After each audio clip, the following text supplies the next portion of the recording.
하나님의 말씀은 에베소서 6장 14절 한 절 말씀 우리 나누도록 하겠습니다. 에베소서 6장 14절 한 절 말씀입니다.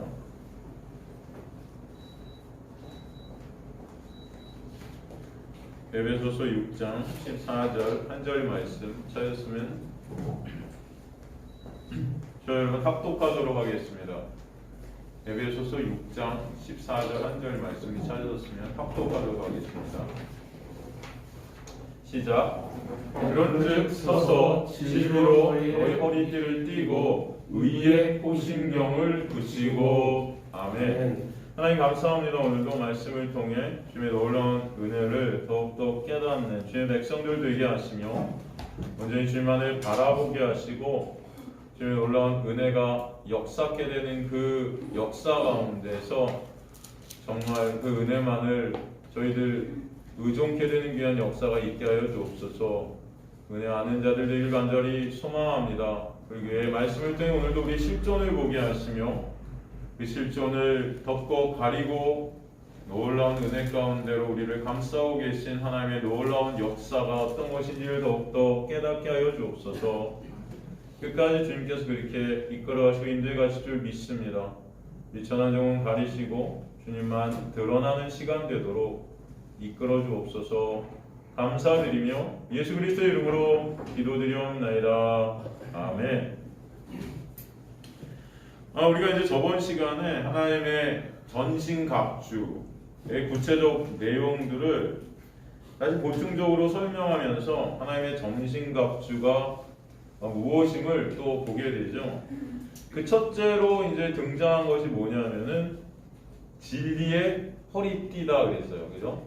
그런즉 서서 진리로 너희 허리띠를 띠고 이렇게 말씀되어 있지 않습니까? 이 진리의 허리띠. 이 허리띠라는 것은 제가 저번 시간에 말씀드렸지만 전투나 어떤 사람의 행동에 있어서 그 당시 자유롭게 만드는 그런 가장 중요한 도구였어요. 군사가 전투에 나갈 때 이 옷을 허리띠로 잘 싸야 그 위에 갑옷을 정확히 입게 되고 행동이 자유로워질 수 있었었죠. 그렇기 때문에 이 허리띠가 없으면 전투에 임할 수가 없다는 것이죠. 이 허리띠가 가장 중요했던 것이죠. 여기서 진리라는 알레the이아라는 것, 이 실체라고 그랬죠. 바로 예수라는 실체, 그것이 진리입니다. 예수로 허리띠를 삼게 하시는 거죠. 내가 길이요 진리요 생명 되셨다 그랬어요. 예수가 전신갑주라고 그러지 않았습니까? 하나님의 그 전신갑주. 그것의 주체가 뭐냐면 가장 중요한 게 진리의 띠인데 이것도 결국은 뭐다? 예수다라는 것을 우리에게 설명해 주시는 거예요. 그러니까 우리 모두는 예수 그리스도의 놀라운 은혜가 아니면 다 가망 없는 자들이라는 것을 말씀해 주시는 것이죠. 구원은 오직 누구 안에만 있다? 예수 안에만 있음을 설명해 주시는 것입니다. 그러기에 사탄은요, 그 예수라는 허리띠를 자꾸 풀어놓게 하려고 노력하죠. 그죠? 그리고 내 행위라는 것으로 허리띠를 갖다 쫙 조매려고 그렇게 우리를 유혹하는 것을 볼 수 있어요. 그게 바로 무화과나무 잎새들 아닙니까? 무화과나무 잎새로 우리 옷을 입은 아담의 모습이 바로 우리의 모습 아닙니까? 그 옷을 고정시키고자 하나 그 행위라는 허리띠는 결국은 끊어질 수밖에 없음을 우리는 알게 될 줄로 믿습니다. 그래서 그 인간의 행위의 그 허리띠라는 것은 결코 유효할 수가 없다는 것을 보게 하시는 거죠. 인간은 의로 예수의 그 의를 자꾸 가리려 들어요. 인간의 의. 그래서 그 인간의 의를 성경은 뭐라고 그래요? 불의라고 하지 않습니까? 그 불의라는 카테고라는 뜻이 뭐라고 그랬습니까? 가리다예요. 가리다. 그러니까 인간의 의라는, 인간의 행위로 나오는 인간의 의라는 것은 결국 예수라는 진짜 의를 어떻게 할 수밖에 없게 된다? 가릴 수밖에 없게 된다는 것을 반드시 우리에게 말씀해 주시는 거예요. 그러니까 저 여러분은 여전히 우리 의를 챙기는 자들인데 결국 그것들이 계속 예수의 의를 가리는 거죠. 그 행위들이. 저 여러분 갈라디아서 우리가 공부하지 않았습니까? 그 갈라디아서 내용이 뭐예요? 사도 바울이 복음을 갈라디아 교회에 전해서 그들이 믿게 되었는데 그 갈라디아 교회에 거짓 선생이 들어온 거예요. 그래서 그들을 미혹하는 것입니다. 자꾸 미혹해요. 어떻게 미혹해요? 그래 니네가 예수를 믿는 믿음으로 구원받은 게 맞지, 맞아. 그런데 그렇게 구원을 받았으면 다시 이제는 하나님의 말씀을 다 지켜야지.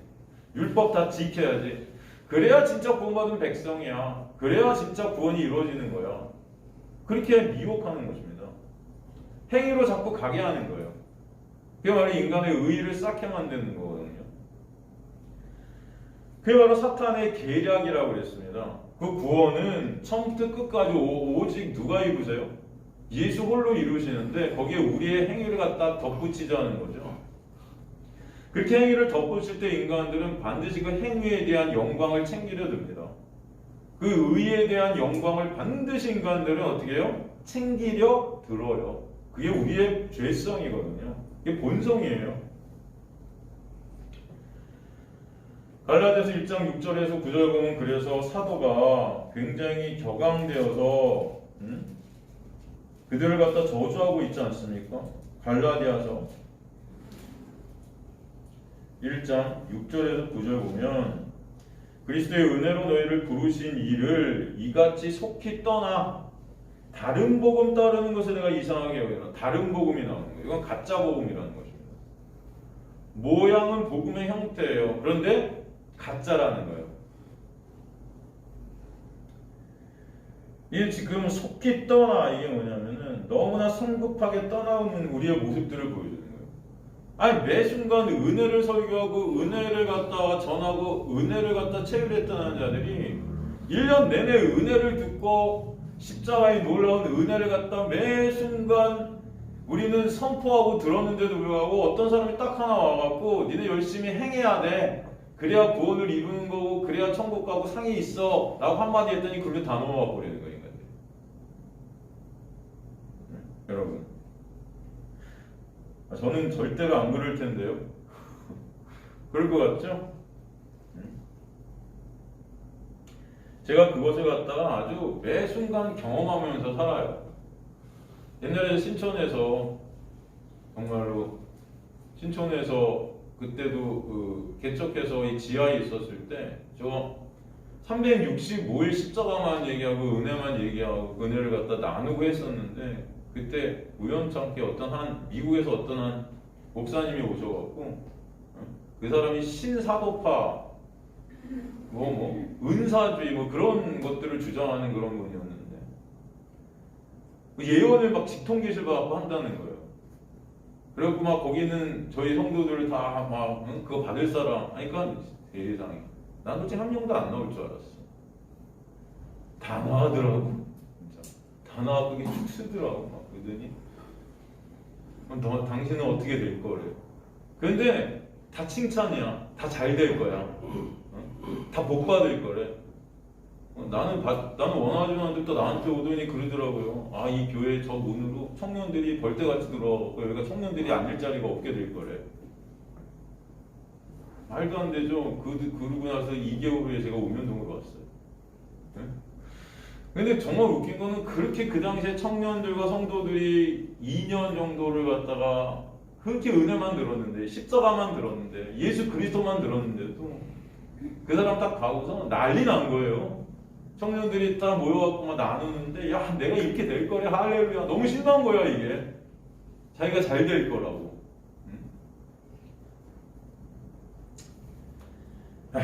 그리고 제가 그날 목회를 안 해야지 하려다가 농담입니다 여러분. 내가 막 욕을 했어요.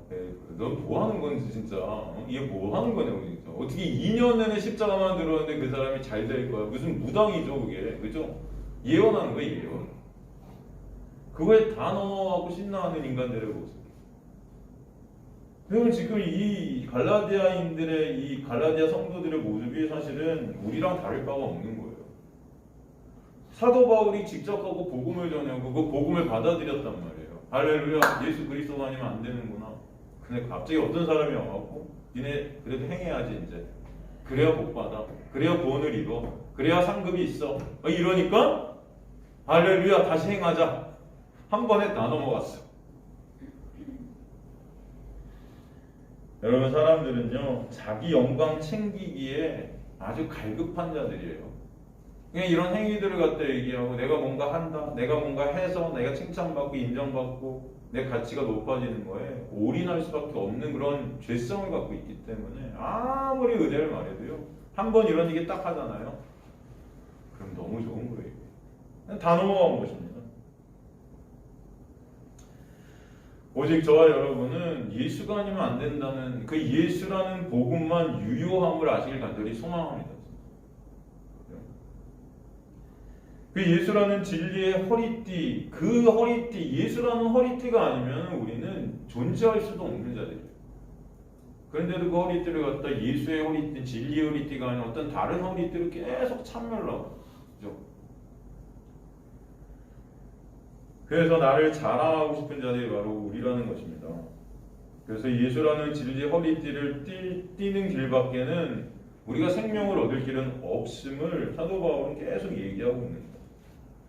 다른 복음은 없나니 다만 어떤 사람들이 너희를 교란하여 그리스도의 복음을 변하게 하려 함이라. 다른 복음은 없어요. 그런데 선동하는 자들이 있다는 거예요. 그러나 우리나 혹은 하늘에서부터 온 천사라도 우리가 너희에게 전한 복음 외에 다른 복음, 은사주의, 율법주의, 인간의 행함, 어떤 무슨 직통계시 말도 안 되는 이런 예수가 아닌 그 다른 어떤 것도 전하게 되면 다 저주를 받을지어다. 아시겠습니까, 여러분? 제발 저주받지 마시길 바랍니다. 우리가 전에 말하였거니와 내가 지금 다시 말하노니 만일 누구든지 너희가 받은 것 외에 다른 복음을 전하면 저주를 받을지어다. 이렇게 두 번이나 저주를 강조하고 있는 사도 바울의 서신서는 여기 한 군데예요. 여기서 저주를 받는다는 지옥에 떨어질 것이다. 예수 그리스도의 놀라운 은혜가 아니면 안 되는 우리의 모습을 모르는 자들은 결국 다른 거 전할 수밖에 없어요. 결국 예수가 같이 되지 않고 내 행위가 같이 되고 내가 같이 된 자들은 예수가 십자가에서 이루신 그 이루심 말고 다른 것들을 전할 수밖에 없어요. 근데 진정 우리의 실존을 알고 예수의 은혜가 아니면 안 되는 우리의 모습을 볼 때는 예수 그리스도가 십자가에서 이루신 그 이루심이 아니면 절대로 다른 것들은 그 어떤 것도 우리를 구원할 수 없음을 보게 되는 것입니다. 그래서 우리는 예수만 온전히 바라보게 하시는 은혜가 우리를 이끌어 가실 줄 믿습니다.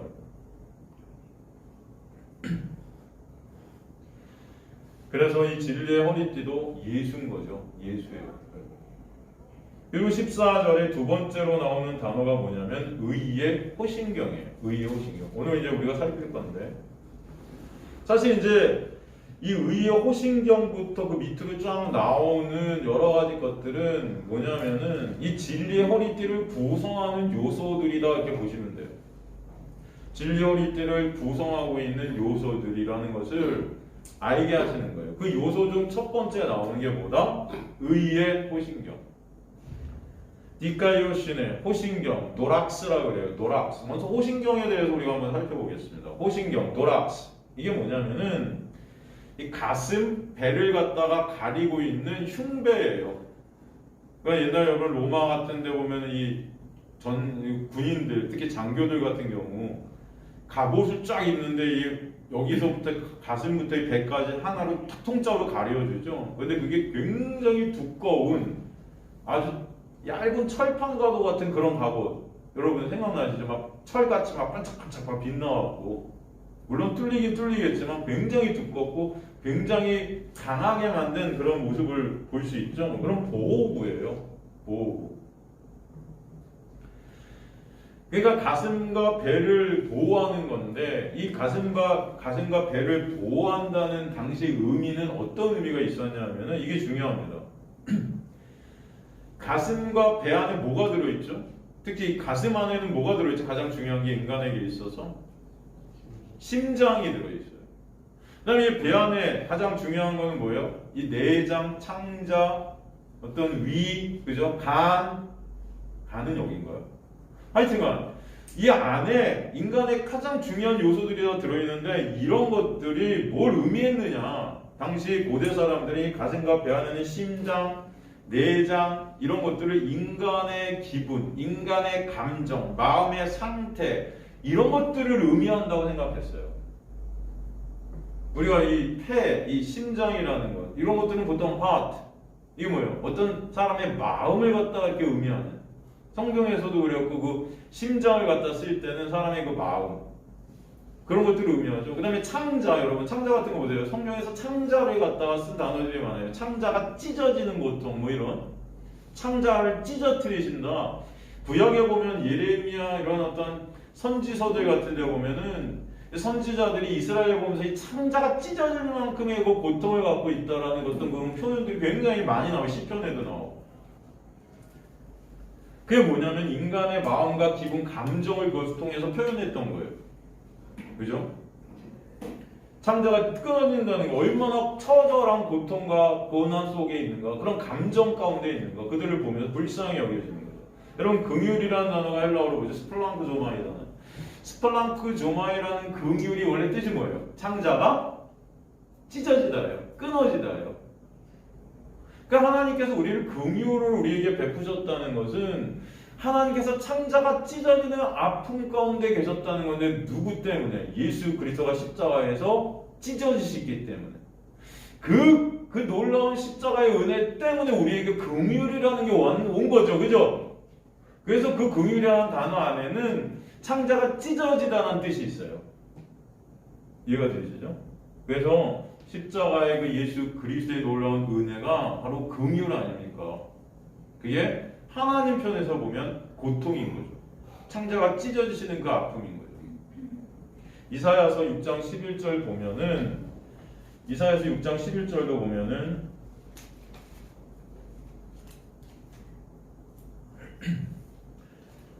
내가 이르되 주여 어느 때까지니까 하였더니 주께서 대답하시되 성읍들은 황폐하고 주민은 없으면 가옥들이 싸우며 이 토지는 황폐하게 되며. 이 구절이 아니에요. 잠깐만요.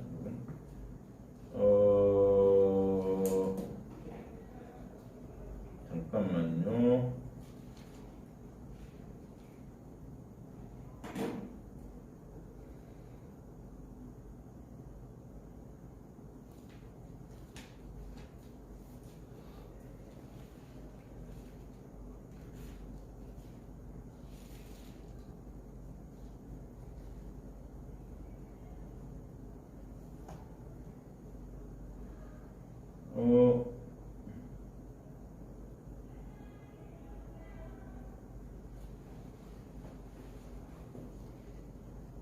하나님의 마음을 갖다 표현한 구약의 단어가 있는데, 제가 아까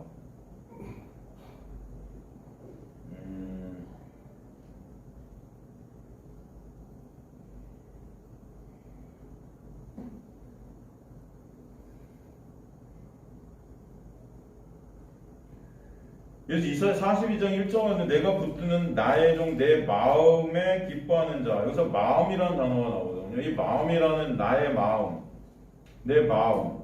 또 이사야서 65장 14절 같은 경우도 너희는 마음이 슬픔으로 나의 종들아 마음이 즐거움으로.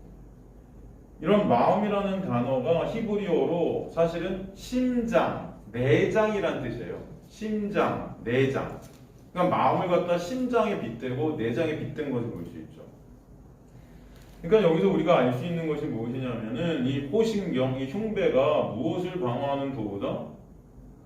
인간의 마음, 인간의 감정, 그 인간의 내면의 것들을 흔들고 공격하는 그런 사탄의 공격을 막는 것이다. 이해가 되십니까, 여러분?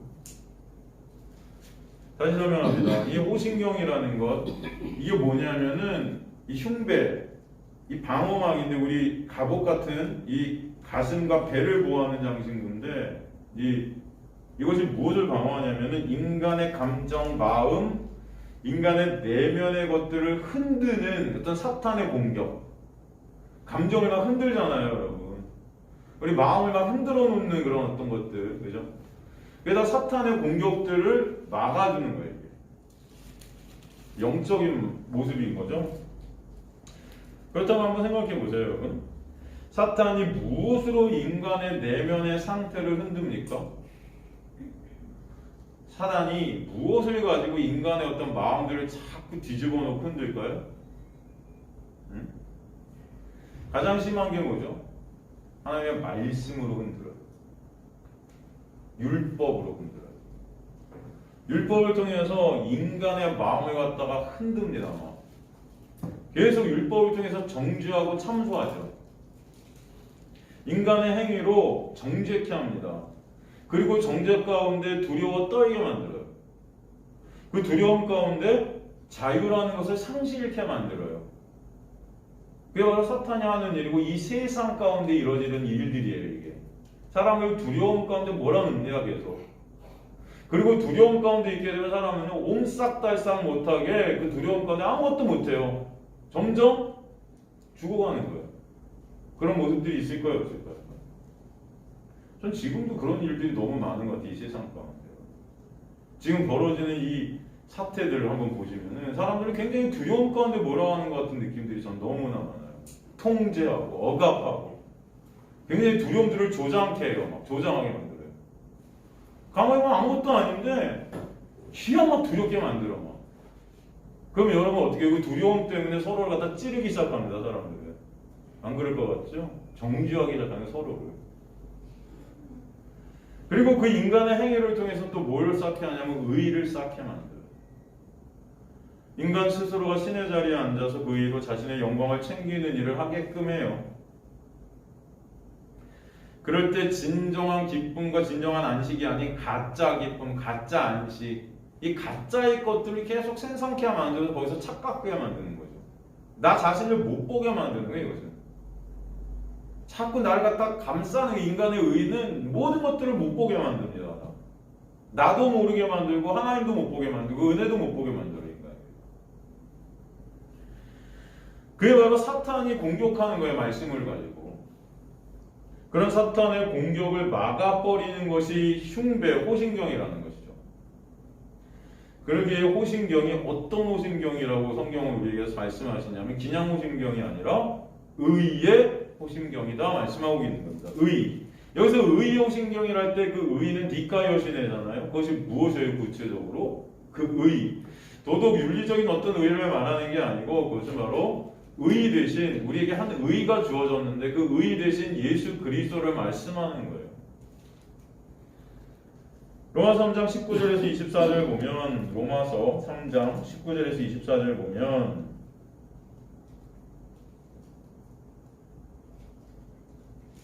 우리가 알거니와 무릇 율법이 말하는 바는 율법 아래에 있는 자들에게 말하는 것이니 이는 모든 입을 막고 온 세상을 하나님의 심판 아래에 있게 하렵니다. 그러므로 율법의 행위로 그의 앞에 의롭다 하심을 얻을 육체가 있다 없다? 없다. 율법을 행하든 행하지 못하든 그 행위로는 율법으로는 단지 뭘 하게 하는 거예요? 인간의 실존을 보게 하는 거예요. 죄를 깨닫게 하는 게 하나님의 말씀이고 율법이라는 것입니다. 그래서 이제는 21절에 윤이 돼 율법 외에 하나님의 한 의가 나타났으니 율법과 선지자들에게 증거를 받아서 율법과 선지자 구약 전체를 뜻하죠. 구약 전체가 증거하는 게 딱 한 분 계세요. 누구냐면 바로 하나님께로부터 난 의예요. 하나님의 한 의, 그죠? 곧 22절에 예수 그리스도.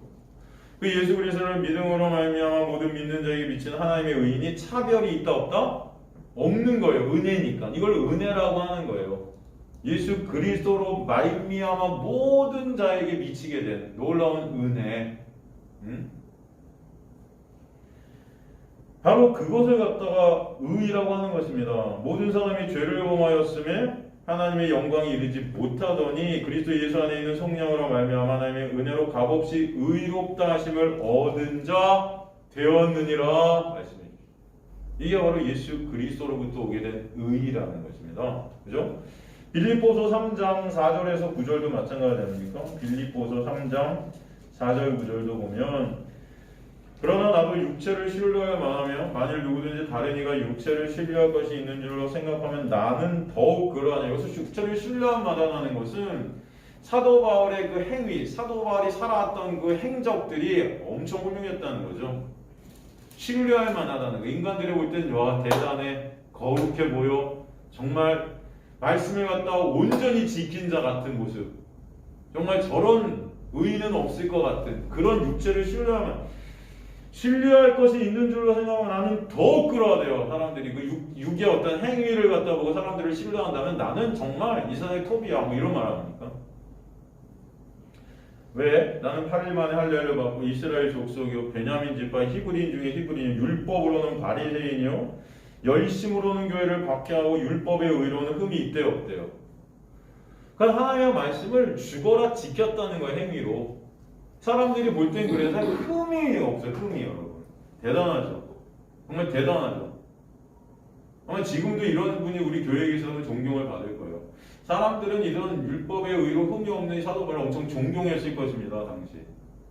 그러나 무엇이든지 내게 유익했던 것을 내가 그리스도로 해로 여길 뿐더러 이건 뭐냐면은 예수 그리스도라는 놀라운 빛이 딱 비치니까 내가 여태까지 쌓았던 모든 것들이 다 쓰레기 같은 거예요. 인간들이 그렇게 말하던 존경, 칭찬하던 그 인간의 의가 아무것도 아니다. 다 해예요. 이게 오히려 예수를 못 보게 만드는 해로운 거예요. 다 이게. 여러분 무슨 말씀인지 이해가 되세요? 이게 다 나한테 유익했던 건데 가만히 보니까 이게 해였어요.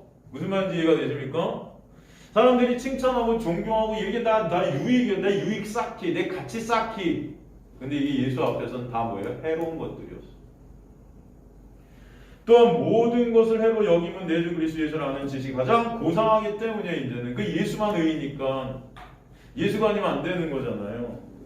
내가 그를 위하여 모든 것을 잃어버리고 배설물로 여기게 되었다는 거예요. 그래서 다 쓰레기 같은 것들이었어요. 왜? 그런 것들 때문에 예수를 못 받기 때문이에요. 이건 없어져야 될 쓰레기 배설물이에요. 다 폐기 처분해버려야 될 것들. 인간의 행위. 그 안에서 발견되려면 내가 가진 의는 율법으로 난 것이 이제 아니라는 거죠. 그래서 진짜 의라는 것. 사도 바울이 그때까지 의라고 생각했던 인간의 행위로 말씀 지켜서 하나님 말씀을 순종해서 쌓았던 그런 의들이었는데 그 예수 앞에 딱 섰더니 그게 뭐예요? 다 쓰레기였다. 배설물이었다. 오히려 이것들이 내 유익이라고 생각했던 이것들이 다 해로운 것들이었다. 오직 진짜 의는 율법으로 난 그게 아니고 예수 그리스도 믿는 믿음으로 말미암은 것이니 하나님께로부터 난 의다. 그걸 은혜라고 하는 거예요. 그래서 이것을 알게 된 것입니다. 그죠? 바로 그 의가 누구세요? 그래서 예수 그리스도가 의이세요. 예수 그리스도가 십자가에서 이루신 그 모든 것이 우리에게 의로운 것으로 우리를 의롭게 하는 것으로 우리를 그렇게 여기게 하셨다는 거죠. 그걸 은혜라고 하는 것입니다. 여러분 의에 대해서 우리가 다시 한번 복습을 하면 의는 우리가 생각하는 도덕 윤리적 정의가 아니죠. 성경에서 말하는 의는 관계예요. 관계. 그죠? 관계. 어떤 관계예요? 하나님과 우리와의 관계예요. 그죠? 그 관계라는 것은 뭐예요? 그 관계 가운데 그 관계가 성립되기 위해서 요구해야 되는 어떤 우리가 수행해야 될 것들이 있어요. 우리의 의무들이 있단 말이죠. 구체적으로 하나님과 인간의 관계 가운데 우리의 의무는 뭡니까? 바로 피조물은 피조물의 자리에서 창조주는 창조주의 자리에서 자신들의 의무를 수행하는 게 관계거든요. 이 관계가 성립이 될 때 이걸 의라고 그래요.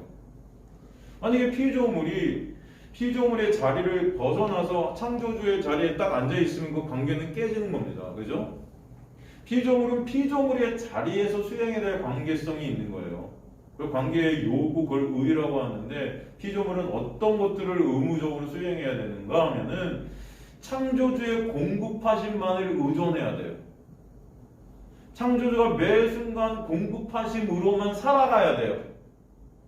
그게 피조물입니다. 그럼 창조주는 뭐예요? 매 순간 피조물이 살게끔 생명을 계속 공급해 주신 역할을 하는 거예요. 그 창조주는. 근데 이게 딱 깨져버려서 피조물이 그러면 나는 이제 창조주가 공급해 주시는 공급으로 사는 게 아니고 내 힘과 노력으로 살 거야. 내 능력으로 살아갈 거야. 만약에 이렇게 된다면 그것은 관계가 깨지는 거죠. 이해가 되시죠, 여러분? 그 사건이 어떤 사건이에요? 아담이 선악과 먹은 거예요. 그리고 하나님의 자리에 딱 간 거예요. 이제 하나님의 그 공급하심이 필요 없다는 거죠. 내 힘과 노력으로 충분히 나도 하나님처럼 되겠다는 거죠. 그게 뭐냐? 무화과나무 잎새로 내 수치를 내 힘으로 가리겠다는 거예요. 하나님만이 가려주셔야 그 가려주심이 유효가 되는데 내 힘으로 한번 가려보겠다는 것입니다. 그걸 죄라고 그래요. 그 내 힘으로 가리겠다는 것들이 이 세상 가운데 지금 어떻게 등장하고 있어요? 도덕, 윤리, 지식, 선행체계, 지식체계, 그죠? 어떤 이런 것들로 자꾸 나를 포장하고 가리는 거죠. 인간들을 갖다가 아주 아름답게 만들어 보겠다는 거예요. 예수 그리스도의 은혜가 입혀지지 않으면 우리는 존재할 수도 없는 자들인데 그 은혜를 벗어나서 어떤 이런 도덕, 선행, 어떤 이런 윤리, 어떤 이런 지식, 이런 능력, 이런 것들을 자꾸 나를 한번 가려보겠다는 거예요. 인간의 죄를. 그래서 훌륭한 자로 만들어 보겠다는 거. 이게 죄입니다. 전체가. 이해가 되시죠? 그걸 불의라 그래요. 그렇다면 우리가 볼 때 그 불의는요, 이 세상 가운데 굉장히 거룩해 보일 수 있어요. 교회 와갖고 말씀 지키고, 교회 와갖고 예배 열심히 드리고, 헌금 열심히 하고, 하나님의 말씀을 다 내가 지키려고 막 발버둥 치는 그런 것들. 그래서 내 의를 갖다 막 쌓아가는 거. 인간이 볼 땐 굉장히 거룩해 보여요. 그죠? 그러나 그게 내 힘과 내 노력으로 스스로 천국의 자리에 가려는 인간의 간사한 불의예요. 바로 그렇기 때문에 그것은 멸망이라는 것입니다. 죄라는 것은 바로 피조물이 그 자리에서 벗어나서 창조주의 자리에 앉아 있게 된 거예요. 그걸 갖다 단절이라고 합니다. 하나님과의 단절. 주님께서는 그 의의를 회복시켜 주시기 위해서 하나님께서 예수를 이 땅에 보내셔서 십자가에서 그 모든 인간의 불의, 그 죄들을 다 도말시키신 거예요. 그걸 의의 회복이라고 합니다. 그러니까 이 의의 회복이라는 것은 전적인 하나님의 은혜다. 그러므로 그 은혜를 아는 자들이 되게 하시는 거예요. 그 은혜의 과정 가운데. 그 은혜가 아니면 안 되는 자들임을 알게 하셔서 주님만을 찬송케 되는 것. 아, 예수님의 그 은혜, 하나님의 그 공급하심이 아니면 나는 지금도 없음입니다를 고백해 되는 것. 그 주님 저를 불쌍히 여겨주세요 하는 그 고백이 있게 되는 그게 의예요, 여러분. 이해가 되십니까? 예수 그리스도의 십자가가 아니면 나는 지금도 그냥 없음, 쓰레기, 배설물이에요. 그냥 폐기 처분돼야 될 그런 자입니다가 고백되어지는 게 의예요, 여러분. 아시겠습니까? 그래서 우리에게 한 의를 주셨다 그러는 거예요. 주셨다. 이거는 은혜고 선물이라는 거예요. 인간이 만들어낼 수 없고 인간 쪽에서 어떻게 할 수 없는 거예요. 이거는. 인간의 힘으로는 절대 이룰 수 없는 거기 때문에 주셨다는 거예요. 우리에게 그리고 믿음이라는 것들 선물로 주셔서 예수께서 이루신 그 십자가의 승리, 그 이루심이 거저 값없이 우리의 것이 되게끔 해 주신 거예요. 그걸 복음이라고 합니다. 그래서 가장 아름답고 기쁜 거예요. 그게.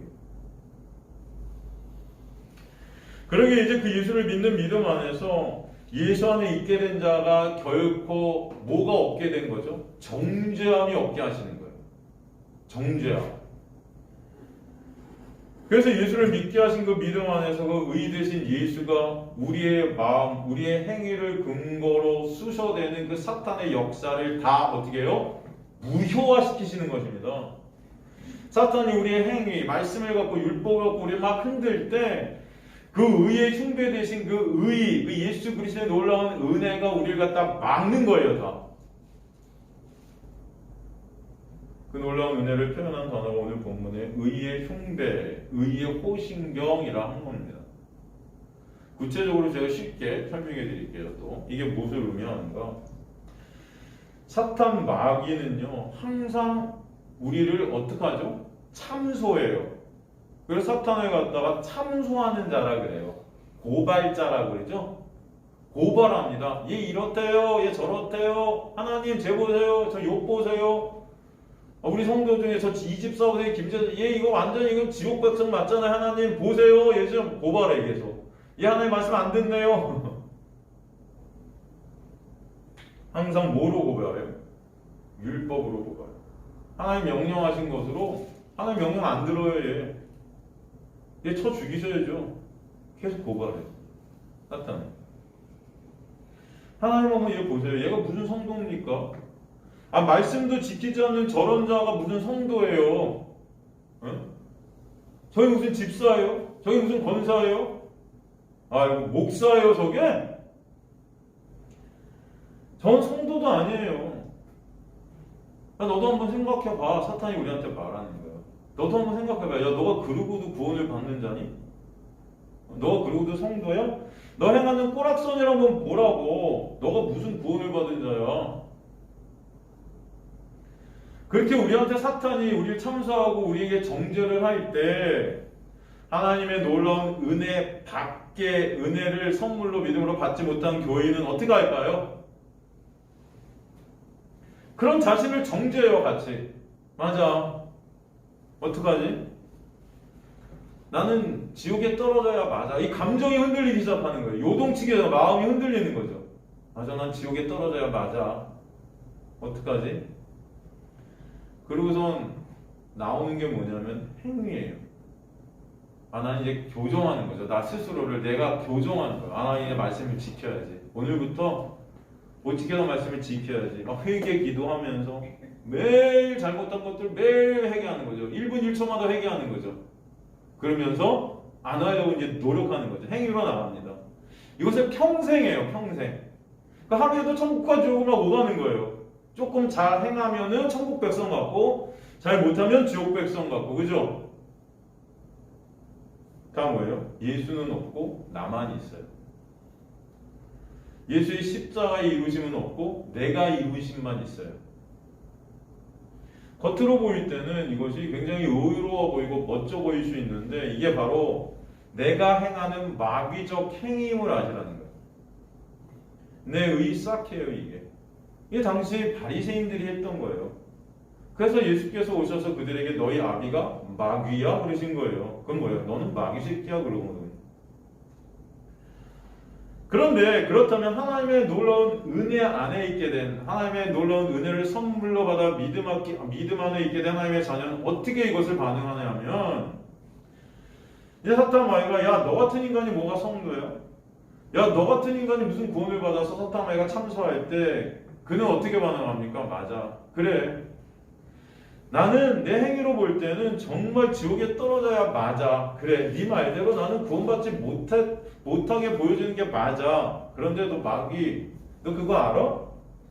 그런 나를 위해 그래서 하나님은 예수 그리스도라는 의의를 보내주셔서 의로울 수 없는 그런 나를 위해 예수라는 의의 옷을 입혀주신 거야. 그래서 그 예수 때문에 하나님은 그런 지옥에 떨어질 수밖에 없는 그 나를 의로운 자로 여겨주신대. 그래서 나는 그 예수를 찬송할 수밖에 없어.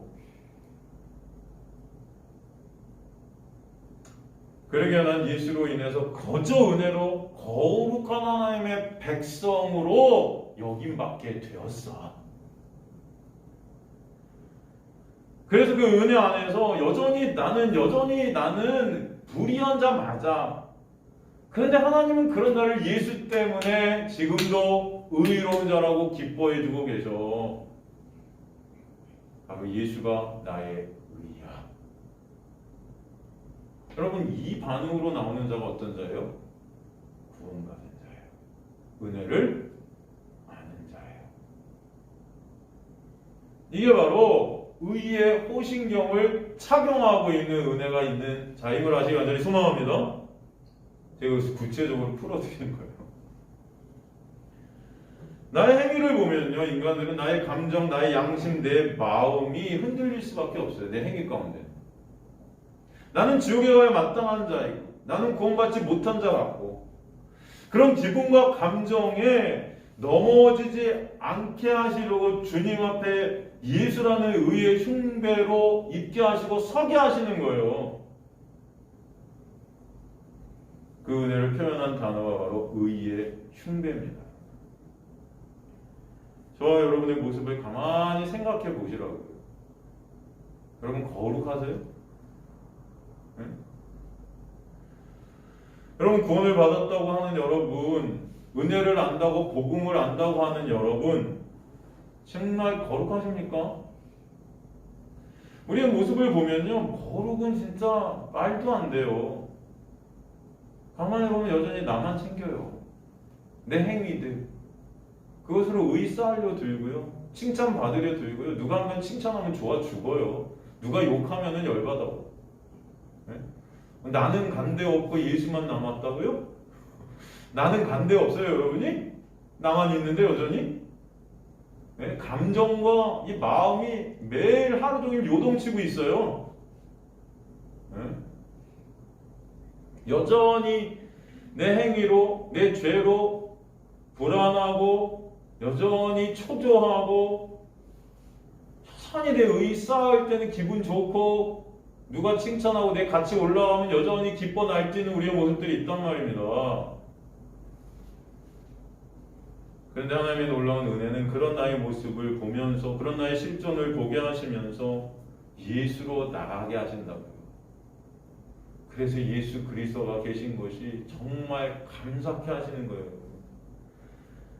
그래서 예수 그리스도 때문에 그 십자가의 놀라운 은혜 때문에 여러분 마음속 깊은 곳에서 찬송이 있게 하시고 감사가 있게 해 주시는 거예요. 그 감사와 찬송이 여러분의 행위에도 불구하고 계속 터져나오게 하시는 은혜 가운데 있는 자가 바로 의의 흉배를 입게 된 자임을 아시길 간절히 소망합니다. 그래서 로마서 3장 21절에서 22절과 같이 로마서 3장 21절 보면 이제 율법에 하나님의 한 의가 나타났으니 율법과 선지자에게 증거를 받은 것 곧 예수 그리스도를 믿음으로 말미암아 모두 믿는 자에게 미친 하나님의 의인이 차별이 없느니라 말씀해 주신 거예요. 성도는 율법을 스스로가 행위로 지켜 의롭다 인정을 받은 자가 아닌 거예요. 그게 불의예요. 성도는 예수께서 이루신 그 의를 믿음으로 선물로 받아서 그 믿음을 통해 그 의를 선물로 받음으로 의롭다 인정함을 받게 된 은혜 안에 있게 된 자들이 성도들이라는 것을 아시길 간절히 소망합니다. 그러기에 사도는 자신의 노력으로 이룬 그 의들이 다 배설물이라고 고백된 거예요. 인간의 그 의는 반드시 예수를 죽이게끔 되어 있어요. 그래서 바리새인들과 종교 지도자들이 자신들이 쌓은 그 의 때문에 그 예수를 죽일 수밖에 없는 거예요. 그 예수라는 의가 자신들이 쌓은 의를 배설물처럼 여기게 만들거든요. 그게 싫은 거죠, 인간들은. 인간의 그 의는 반드시 예수를 죽이게 되는 것을 알게 된 자들이 바로 예수와 그 의를 진정 의라는 것을 깨닫게 된 자들이에요. 여러분, 여러분의 실존으로 아는 자들이 바로 예수의 은혜로 나가게 되는 자들이라는 것입니다. 바로 인간의 의는 예수의 의를 못 보게 되면 깨달은 자들이 하나님의 은혜 안에 있는 자들이에요. 그래서 그 의의 개념을 성도는요 정확히 이해하게 되는 것입니다. 죄가 뭔지 의가 뭔지, 그죠? 성령이 우리 안에 오시면 정확히 알게 해주시는 거예요. 죄는 뭐다? 예수 믿지 않는 게 죄다 그랬죠? 요한복음. 의는 뭐다? 우리에게서 떠나 하늘로 가신 분, 그분이 의다 그러시죠? 누구? 예수. 그러니까 성도는요 이제 의의 개념, 죄의 개념이 싹 바뀝니다. 예수 안에 있게 된, 은혜 안에 있게 된 성도는요 죄가 뭐다?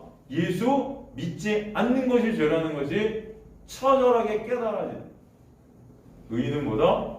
예수 그리스도다. 의의 개념과 죄의 개념이 명확치 않기 때문에 감사와 찬송도 없거든 불안하고 초조하고 성도라는 작자들이 두려워 지치는 것입니다. 행위로 자신의 의를 만들어야 하는 수고하고 무거운 짐을 지고 갈 수밖에 없는 자들이 은혜 밖에 있는 자들이에요. 그래서 여러분 이 의와 죄의 개념을 정확히 알아야 성경 자체가 정확히 해석이 됩니다. 죄와 의의 개념이 흔들리면요 성경을 해석할 수 없어요. 성경을 그저 문자적으로 표피적으로만 보게 됩니다. 예를 들어 볼까요? 요한일서 4장 3장 4절에서 9절. 요한일서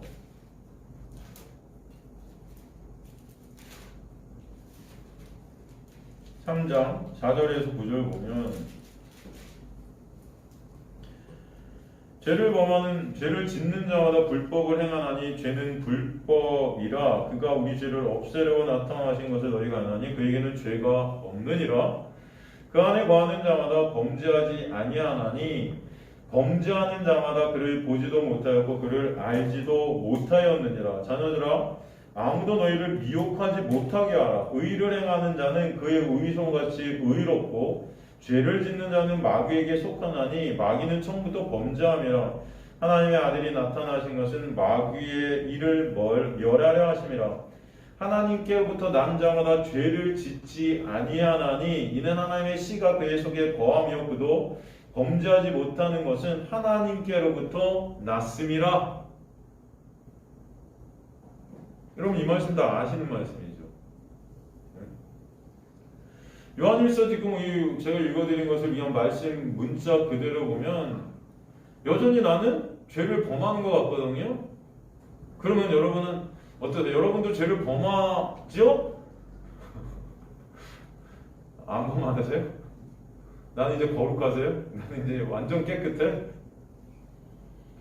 여전히 죄를 범하는 그런 나는 어떤 자예요? 이 말씀대로 보면 뭐예요? 하나님께로부터 난 자마다 죄를 짓지 아니한다는데 예? 나는 죄를 범하고 있거든요? 그럼 난 하나님께 난 자가 아니야. 그럼 어디로 가야 돼요? 지옥에 떨어져야 맞죠. 문자적으로 보면 그렇잖아요, 여러분. 그러면 어떻게 해요? 이런 말씀을 통해서 야 나는 역시 구원받지 못한 지옥 백성 맞아 하면서 절망 가운데 있는 거예요. 그래서 이걸 갖다가 이런 절망을 갖다가 이제 탈피해 보려고 행위로 나가는 거죠. 어떻게든 한번 말씀 지켜보려고. 이런 말씀 아니잖아요, 이게. 이게 의의 개념과 죄의 개념을 모르기 때문에 필학기적으로 행위로 다 나가게 하는 거예요. 이게 사탄 마귀가. 아시겠습니까? 여기 보면 6절에 뭐라고 되어 있어요? 6절에 그 안에 거하는 자마다 범죄하지 아니한다 그래요. 이게 의미가 문제인지 아셔야죠, 그죠? 예수 안에 거하게 된 자는요 여전히 범죄하는 불의한 청지 같은 모습이지만 그것들이 유효하지 않다고요. 오직 예수 안에 있는 자에게는 결코 뭐가 없다? 정죄함이 없나니. 겉으로 볼 때는 범죄하죠. 우리는 여전히 죄를 내뿜고 있는데 예수의 피가 그것을 현재 진행으로 다 깨끗이 씻어준다 하잖아요. 우리를 가리고 덮고 계셔서 우리는 여전히 범죄는 그 범죄 모든 범죄들을 예수께서 십자가에서 과거, 현재, 미래형으로 다 끝내버리셨다고요. 그래서 예수 안에 거하게 된 자들은 범죄가 적용이 되지 않아요. 이해가 되십니까? 유효치가 않다고요. 이게 고소가 될 수가 없어요. 아무리 고소를 해도 다 뭐예요 이걸? 예수님께서 기각시키신다고 그러나요? 법률적 용어로? 맞나? 저 잘 모르는데 세상에서 볼 때 그걸 갖다 이렇게 표현하신. 그래서 그 안에 거하는 자, 그죠? 그 안에 거하게 된 자, 엔 크리스토스. 예수가 나로 죽으셨기 때문에 나에게 죽어있는 나에게는 모든 것들이 죄가 적용이 돼야 안 돼요. 여러분 그래갖고 어떤 경우 사람들이 이 세상 속에서도 보면은 막 자기의 범죄가 드러날까봐 그 수치심 때문에 자살하는 경우. 이게 자살하면 뭐예요? 공소시효가 딱 끝나버리죠. 말소되는 거잖아요. 적용이 안 돼 죽으니까. 이해가 되십니까? 그런 나로 누가 죽으셨어요? 예수께서 죽으셨다고요. 예수께서 십자가에서 그런 나로 죽으셨다는 것은 이제 더 이상 나에게는 그 죄에 대한 고소가 적용이 된다 안 된다? 안 된다. 그래서 예수 안에 있는 자에게는 결코 정죄함이 있다 없다? 없다. 이해가 되시죠? 범죄라는 것은 여러분 믿음 밖에 있는 거예요. 그래서 예수 믿지 않는 걸 죄라고 한다고요. 그래서 범죄하는 자마다 뭐라 그래요? 그를 보지도 못하였고 그를 알지도 못하였다 그러는 거예요.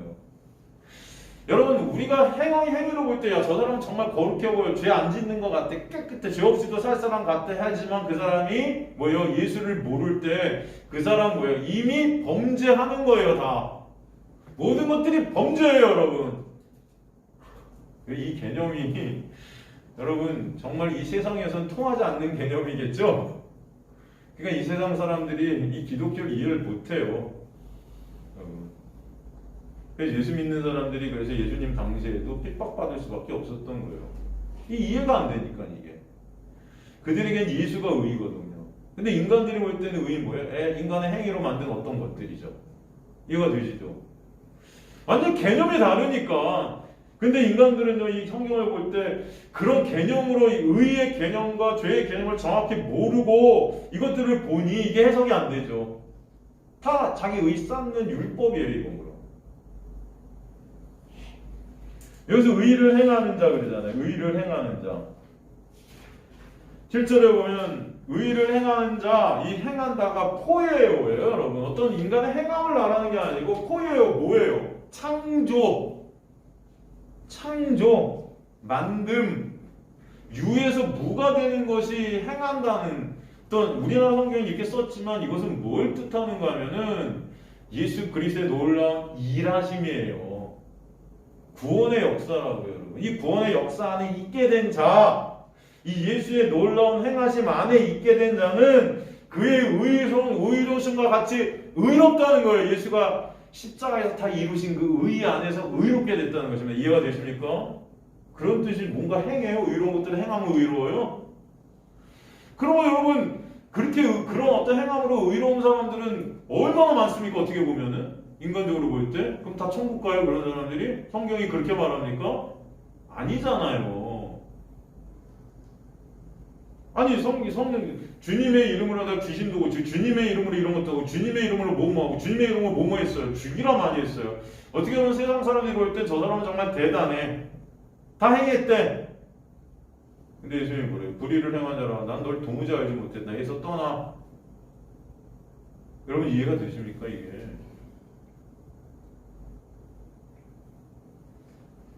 하나님의 놀라운 은혜 안에 있는 자만 의로운 자예요.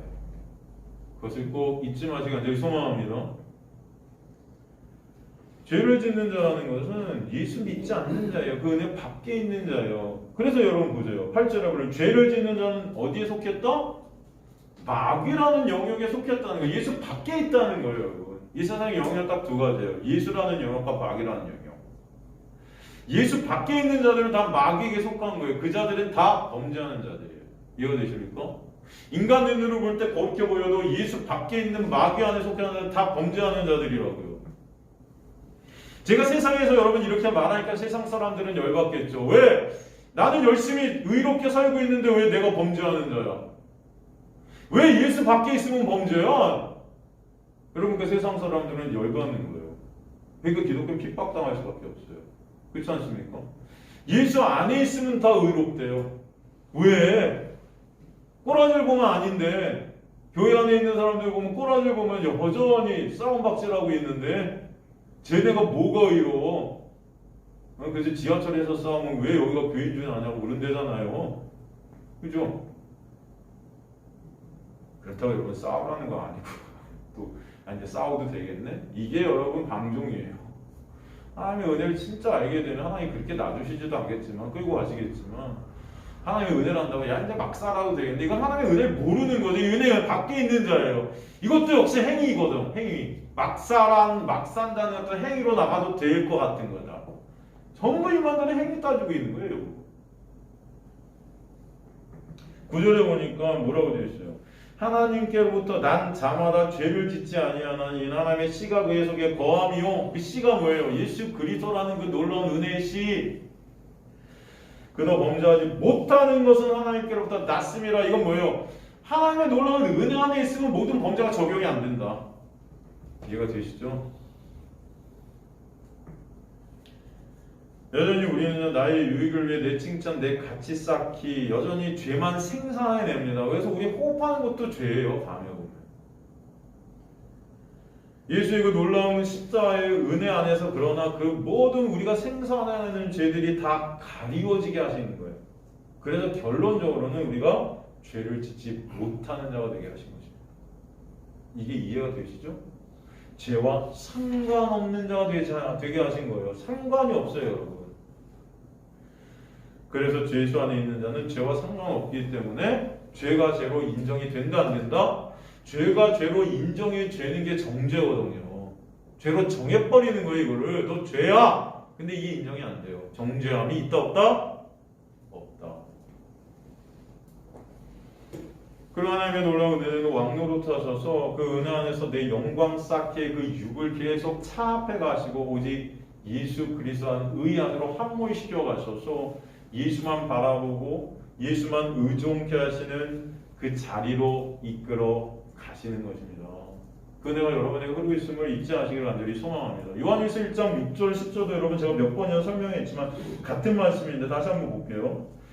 요한일서 1장 6절에 10절도 보면 만약 우리가 하나님과 사귐이 있다고 어둠에 행하면 이게 다 행한다. 여기서 나오는 행하면 빛 가운데 행하면 이 행하면이 다 어떤 단어예요? 페리파테오예요. 페리파테오가 뭐죠? 영역 안에 거하는 거예요. 어둠 안에 거하고 있는데 하나님과 사귐이 있다고 어둠 안에 거하고 있으면 거짓말로 진리를 행하지 아니하는 거다. 그가 빛 가운데 계실 것 같이 우리도 빛 가운데 행하면 빛 안에 우리가 살게 되면 우리가 서로 사귐이 있게 되는데 뭐예요? 그 빛이 우리를 비칠 때 우리가 어떤 존재인지 깨닫게 되니까 그런 우리는 예수의 십자가의 은혜가 아니면 안 됨을 알게 되니까 예수와 사귐이 있게 되는 거죠. 그런데 그 예수의 피가 우리를 모든 죄에서 깨끗하게 하시는 거예요. 깨끗하게 하시기 현재 진행형이라고 그랬죠.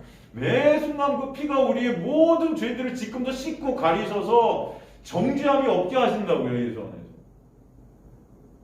여러분 그게 복음인 거예요. 너무 감사하지 않습니까? 이게 진짜 감사한 자들이 은혜 안에 있는 자들이에요. 다 페리파테어예요. 요한복음 1장 9절 같은 경우 만약 8절 보세요. 만약 우리의 죄가 없다 말하면 스스로 속이는 거죠. 이게 뭐예요? 여러분 하나님의 놀라운 은혜 안에 있는 자들은 내가 여전히 죄인임이 깨달아져요. 여전히 죄만 생산하는 내가 깨달아져요. 그러니까 죄가 없다고 말 못해요. 우리는 불의한 청지 같으니까. 근데 내가 이렇게 행하고 이렇게 살고 말씀 이렇게 지켰으니까 나는 이제 죄가 없어. 난 회개했으니까 죄가 없어?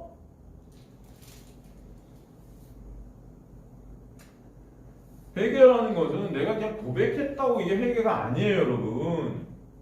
예? 여러분 그냥 회개라는 것은 돌이킴이에요. 어디에도 율법으로 가던 길을 갖다 돌이켜서 예수 안으로 간 거예요. 세상 안에 거주하던 우리가 돌이켜져서 예수 안에 거하게 되는 것이 회개입니다. 그 회개는 누가 하시는 거예요? 누가 입히시는 거예요? 하나님이 하시는 거예요. 여러분이 무슨 자백하고 회개하고 내가 기도하고 하나님 저 이거 잘못했 이걸 회개라고 생각하시면 여러분 그건 아니에요. 그런 회개는 없어요. 여러분 마음 편하다고 하는 무슨 뭐죠? 뭐예요? 체면이에요. 체면. 이해가 되십니까?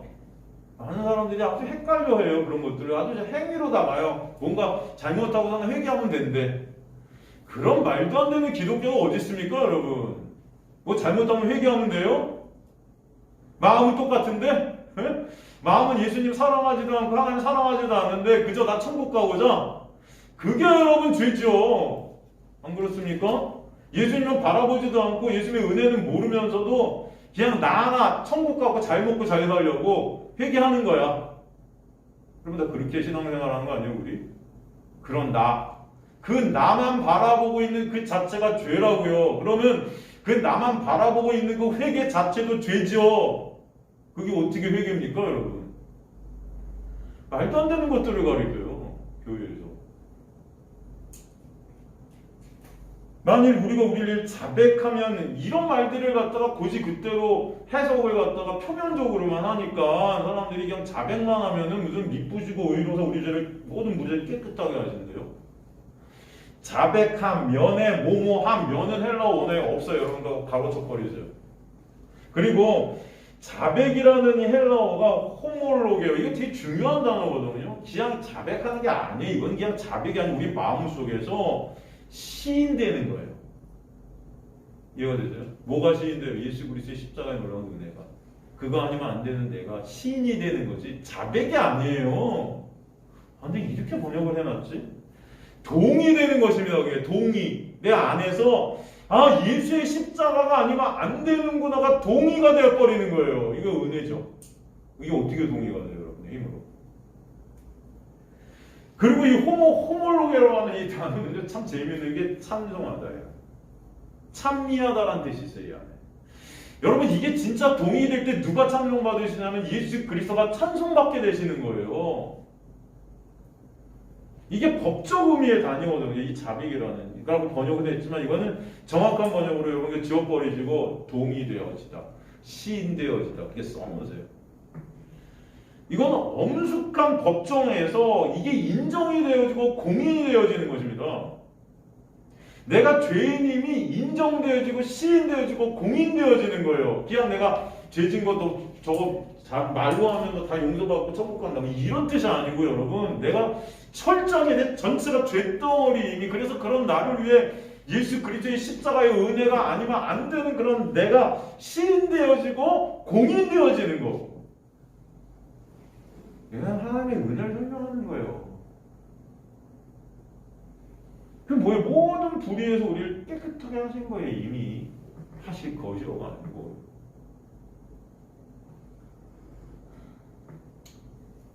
그걸 갖다 믿음이라고 하는 것입니다. 그 믿음을 근데 하나님 우리에게 선물로 허락해 주신 거예요.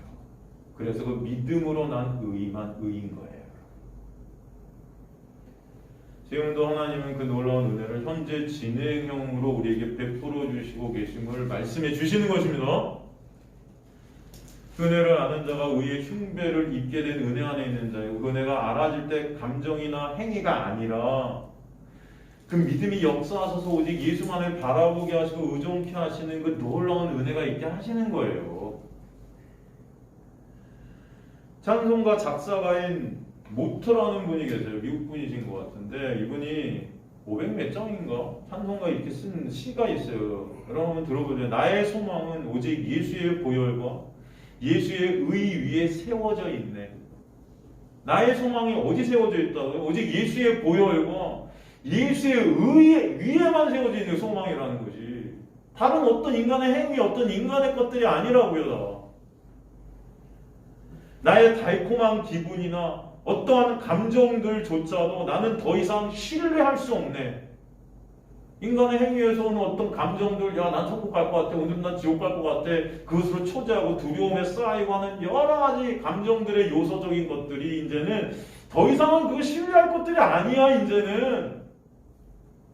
오직 예수 이름만 의지할 뿐이네. 할렐루야.